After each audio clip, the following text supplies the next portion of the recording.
E-pakalpojums – iesniegums DEAK par invaliditātes ekspertīzes veikšanu. Privātpersonām tiek nodrošināta iespēja elektroniski iesniegt iesniegumu DEAK invaliditātes ekspertīzes veikšanai par sevi vai likumīgā kārtā pārstāvamo personu.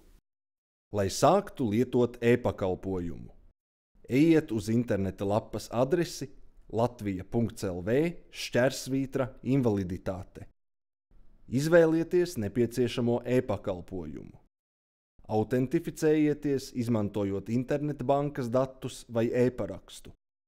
Iepazīstieties ar e-pakalpojumu lietošanas nosacījumiem. Ja piekrītiet tiem, spiediet pogu Tālāk.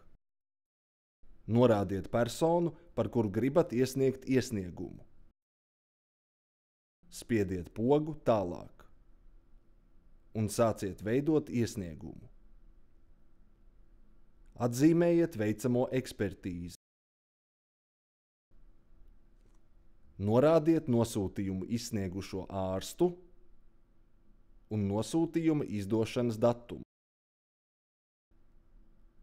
Atzīmējiet jūsu rīcībā esošos dokumentus. Ja jūsu rīcībā ir dokumenti elektroniskā formātā, pievienojiet tos. Spiediet pogu Saglabāt un turpināt. Izvēlieties jums piemērotāko ekspertīzes norises vietu. Lai precizētu ekspertīzes datumu un laiku, jums būs telefoniski jāsazinās ar attiecīgo DEAK nodaļu. Pēc ekspertīzes vietas izvēles spiediet pogu Iesniegt. Jūsu iesniegums invaliditātes ekspertīzes veikšanai ir iesniegts DEAK.